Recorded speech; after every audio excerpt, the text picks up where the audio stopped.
Everyone, I am going to do a summary of my last video regarding digital economy or global digital economy. I'll try to make it as short as possible.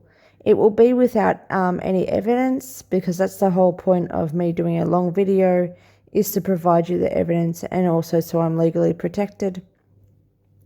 But the amount of evidence I have as per claim cannot be provided and cannot be edited in if I'm to do a brief summary.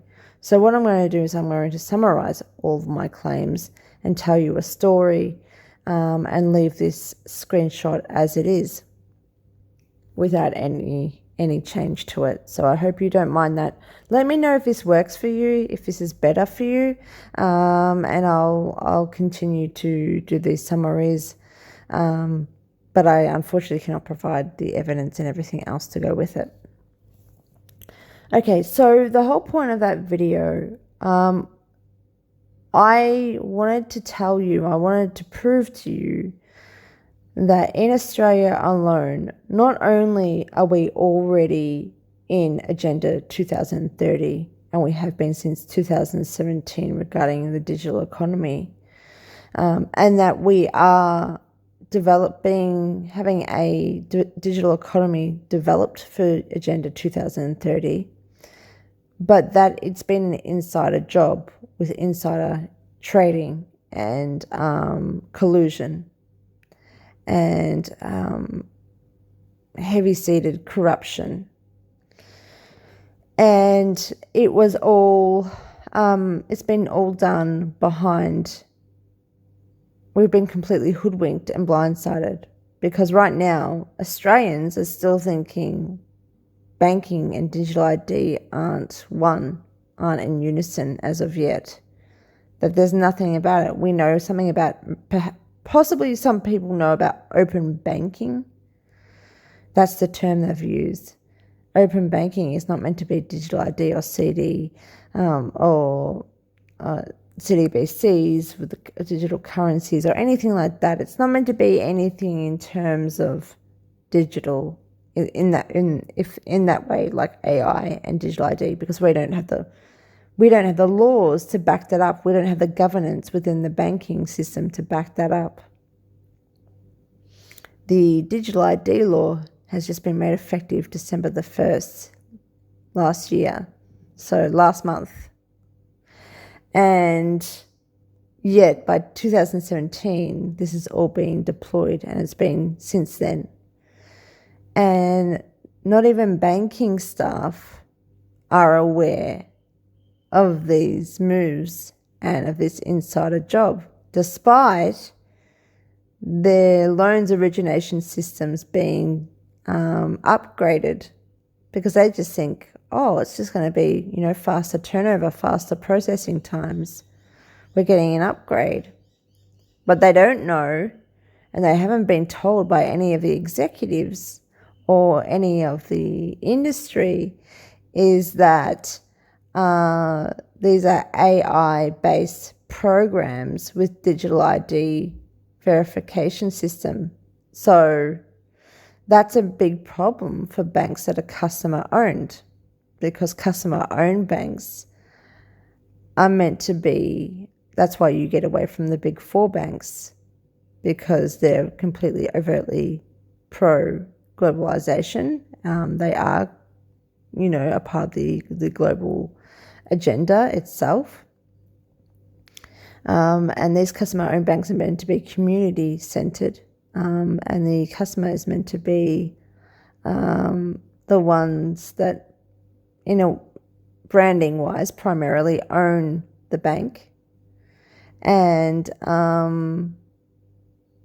it's meant to be the customer's agenda rather than a globalist corporation agenda.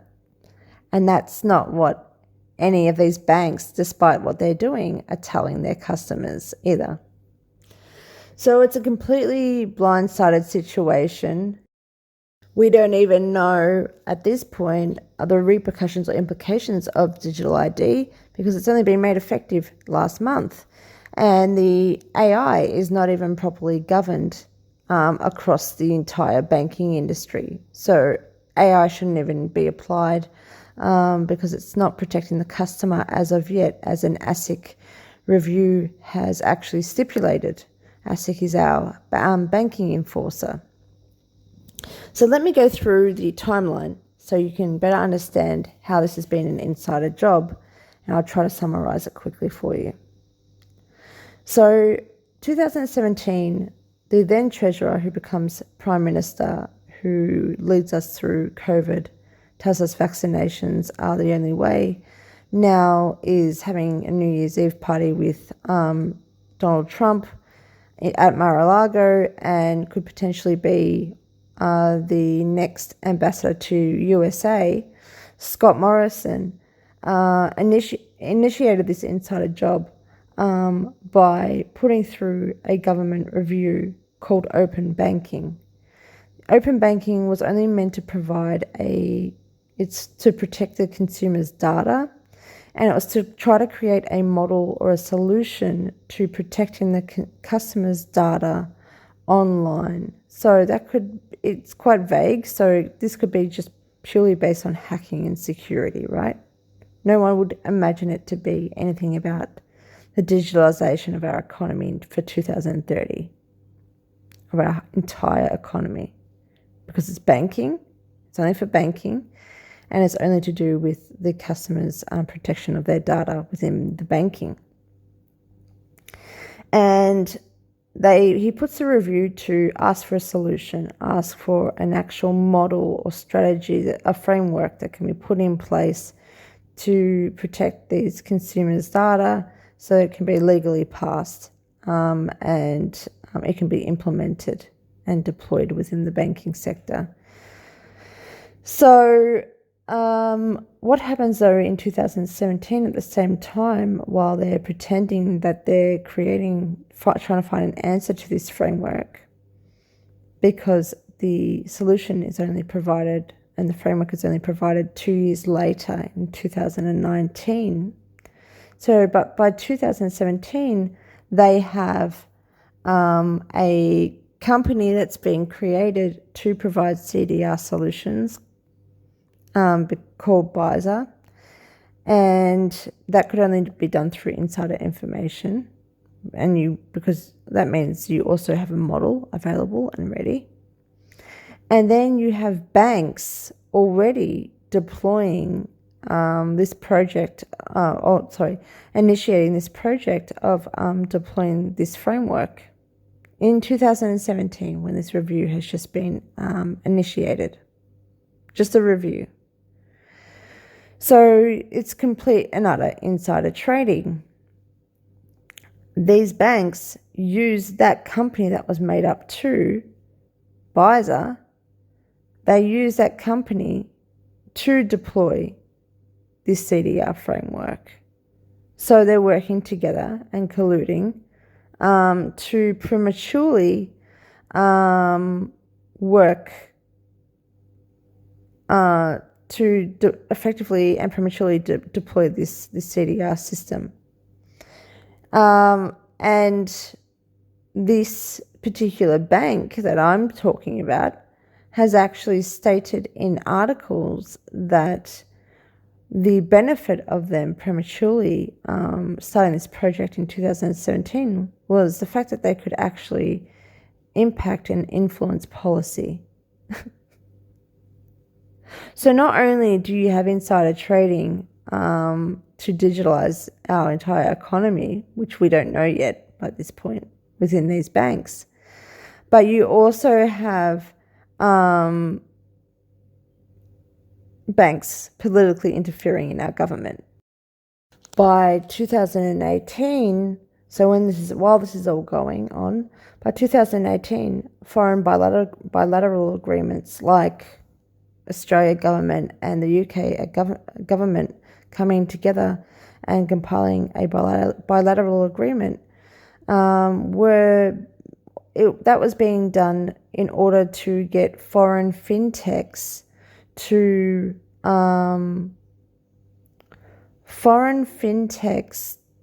come over and to install their software solutions that will deploy this CDR framework with it.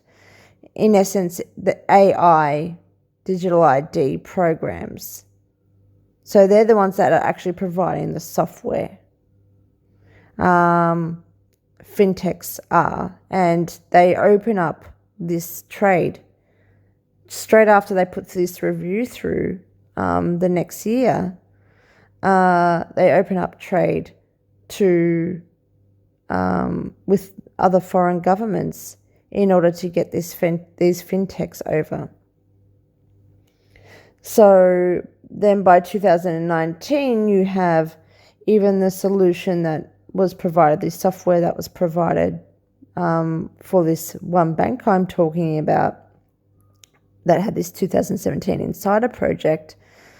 They used a company called Basic, which was still going through in 2019, going through its stage funding, and it was funded by two of the big four banks, by NAB, National Australia Bank, and by Westpac.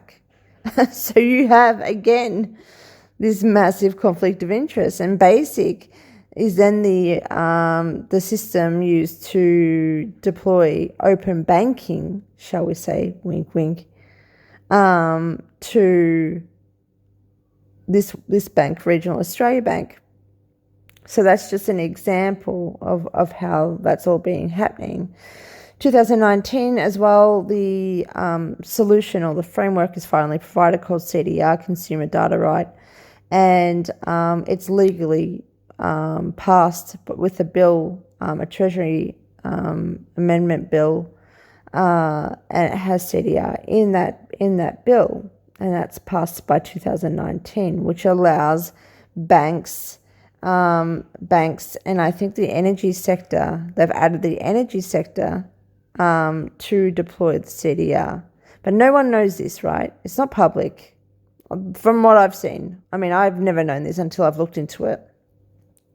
So all we know is that the bill is for an open banking system. That's not energy sector. It's just open banking, right? And there's solutions provided for consumer data to be protected. And so the solutions given in 2019, I'm just looking at my notes here. Solution provider becomes legislation, and these fintechs, the foreign fintechs at that point then come to Australia, 2019. So they're already in social media publications and posts. They're already talking about the 9 fintechs from UK that are going to come over to Australia. And by 2020, the framework, or the CDR framework, is only meant to be deployed by, I think it's the 1st of July 2021. But by 2020, before even the big banks are meant to be, when you look at the actual CDR rollout that's been published under the government website, this is all meant to be under certain timelines. These timelines didn't really happen, because I'm about to explain to you that it was actually done prematurely. We've already got a 2017 project. So there's already lies and hidden agenda and collusion there and insider trading. But then you've got, on top of it, you've got the big four banks are meant to be the only banks that are driving the deployment of the rollout by 2021. But you have this one bank that I keep using as an example, who's I'm sure it's a credit union or a customer-owned bank, so it's not a non-major bank, driving the deployment, and has rolled it out it announces in 2020, March 2020, that it's becoming compliant, CDR compliant.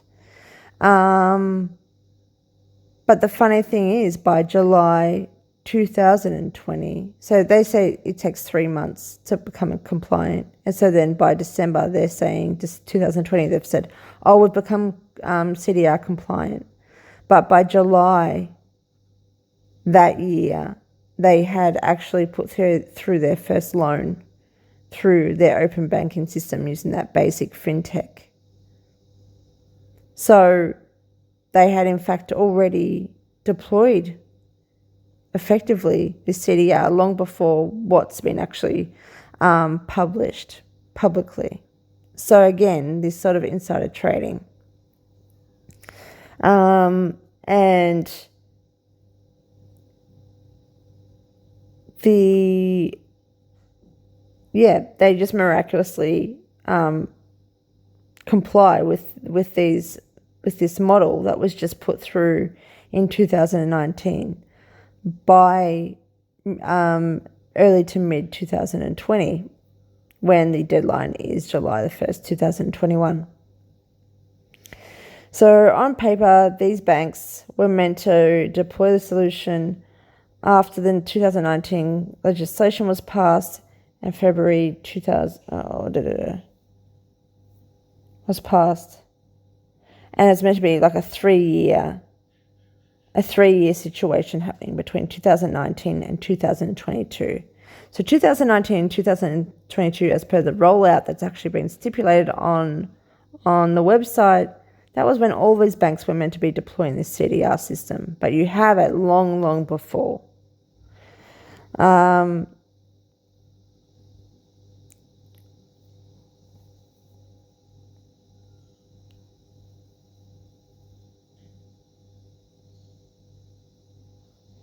And you have the fintech that was used in 2020 to put through this loan and to actually deploy the CDR system and model. That was only crowdfunded, or not crowdfunded because it was funded by two of the big four banks and Salesforce.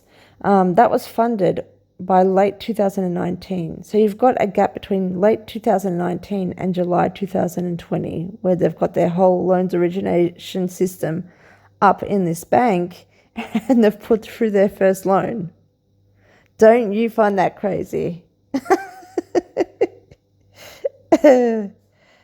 Okay, so the government makes a major play also in 2021. And this is really the whole strategy that was hiding from view up until 2021. So they've deployed the CDR compliance already, and they're making this all happen within the banking sector. It's meant to be only open banking, remember? Only open banking. By this time, the energy sector hasn't even been touched. So it's all just open banking, CDR compliant, da-da-da-da-da. The government then makes a digital economy strategy, employs it, and it is for Agenda 2030 to make our whole economy digitalised. And they then are using the CDR model, they're integrating that model for this digital economy strategy. So that really was the whole step, the first step, and they were prototyping the digital economy through banking. But they've also still done this digital strategy prematurely. So you can tell that this is all pre-planned and premeditated. So, I mean, it's, what was it, February 2021? I'm not even sure, but you've got by July 2021, CDR is meant to, all big four banks are meant to be CDR compliant. And yet, by early 2021, you have this digital economy strategy being initiated and published. So also at this point, you have the foreign fintechs literally coming in, and you have them talking about the future of our digital banking system. And right now we're just thinking this is like, Blade Runner shit. This is just utopia. And no one's listening to these podcasts, by the way, other than within the banking sector or people who give a shit. But this is what I'm talking about. They were talking about AI, digital ID, cloud banking, in 2021, these foreign fintechs from USA, from UK that were coming in. So they were all a part of this insider trading. They would have had to have come in and known that this was going to take place, right? This is before the digital ID laws are passed. And yet they're saying this is going to happen within the next 3 to 5 years in 2021.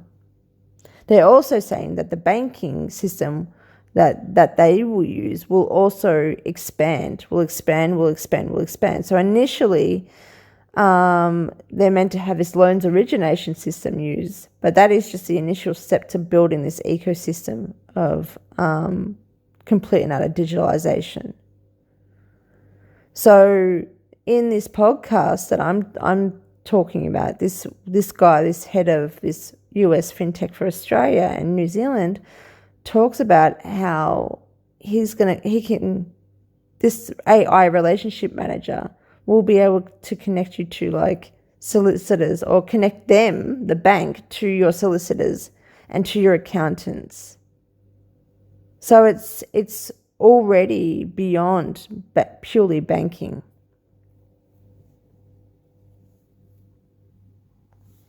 By 2022, the energy and telecommunication sectors are completely involved. They've amended the bill, and they've included the telecommunications sector.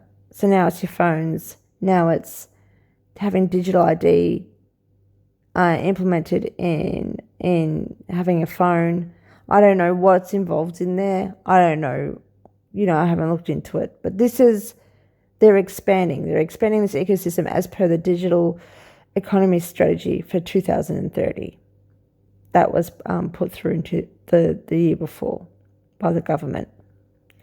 So executives of these banks, I'm still thinking about that one particular bank, who spearheaded the Insider 2017 job, then moved around the non-major bank sector to smaller banks to be able to deploy this AI digital ID ecosystem, starting with the loans origination system that they're going to use, like they had previously done with that first 2017 project. And this is 2022, so digital ID bill passed in 2024.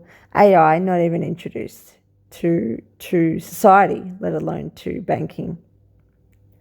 Energy and telecoms, yep. So, and then by 2023, the amended law is passed. 2022 bill with the telecom sector is passed, and there are gaps in the bill still published and discussed even until 2024, and the industry is feeling depleted. And they only talk about fintech, and they only talk about banking, of course. So it's still this open banking kind of outset to the public. Agreements with these fintechs with AI and digital ID are made by these smaller banks, and AI has not even been introduced at all, as we know, by 2023. Not even their staff are informed. All they are aware of is that they're getting a new loans origination system that will cut processing times. Completely hoodwinked both the public and the banking industry staff, so not the higher ups, so not the ones that are actually getting instruction from these banking associations and the government, because the government's working through the banking associations, and the banking associations are then instructing these banks. And they do so through created companies, through networks, but also just directly, because a lot of the time these associations have their board members or their committee are the executives of these banks.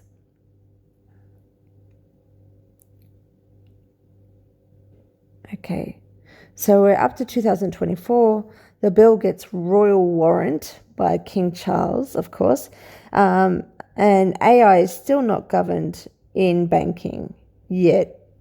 This is all happening. And we know that because ASIC did put through that review early 2024, and then by late October 2024 said that the whole banking sector is not governed enough to protect consumer data for AI, and it needs to be, the gaps need to be completely wiped out, and there needs to be proper governance and streamlining. So that's still happening, right? There's no governance, and yet since 2017, Scott Morrison has deployed this digital economy plan through banking, and it's happening. Loans originations, AI loans origination systems from foreign fintech, those partnerships have already been put in place. And yet none of these banks and companies that are actually partnering with these fintechs are actually telling their staff and their customers that this is what is included in the loans origination systems that they're putting through so-called open banking. And the way they're getting away with it at this point is that they haven't actually deployed the loans origination systems yet. So they've waited until the digital ID bill has been made effective, and they're probably also waiting for the AI to be a little tightly governed, more governed within the banking sector, and to get the go-ahead from the government through their associations with their weekly meetings. So that's really, really important to note, that these banks, especially these smaller banks that aren't as regulated and don't have to be as regulated as the big four banks, they are figuratively operating shell banks for this agenda. They're not really operating the bank per se. They're gonna, what I see is going to happen is they're going to completely destroy all their human capital, and they're going to completely change the whole banking industry into this digitalized AI relationship manager kind of banking. And so the staff don't even know that their jobs are going to be taken, that it's going to be completely destroyed. They don't even know that. They're not even aware. Imagine that sort of, I just couldn't even live with myself. Anyway, so 2024, still to this day, the banks, if you're to go to a banking counter and you're to provide ID, you can't even provide the digital copy of your physical driver's license. And yet this is happening where they're connecting, they've got loans origination systems that connect your digital ID to your employer and to your assets and to your, to verify your income. It's, insane.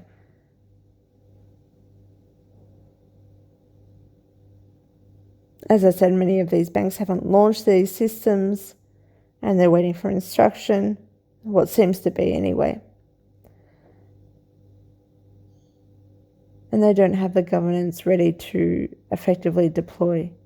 But this is all for, you know what, they're saying it 2025, it's happening anyway. I know this is probably going to happen around mid-2025. That they're going to put through these loans origination systems. So there you go. That should give you just a brief summary and an understanding of how Australians have been completely hoodwinked, and the banking sector, the actual professionals, have been completely hoodwinked into believing that we're still fighting against banking and digitalisation, and not just banking and digitalisation, but our whole economy being digitalised, and government ID and my ID and the whole entire digital ID ecosystem that will completely govern our world and our lives. We're still thinking we're fighting for that, and that hasn't happened yet. but it's happened, and it started in 2017.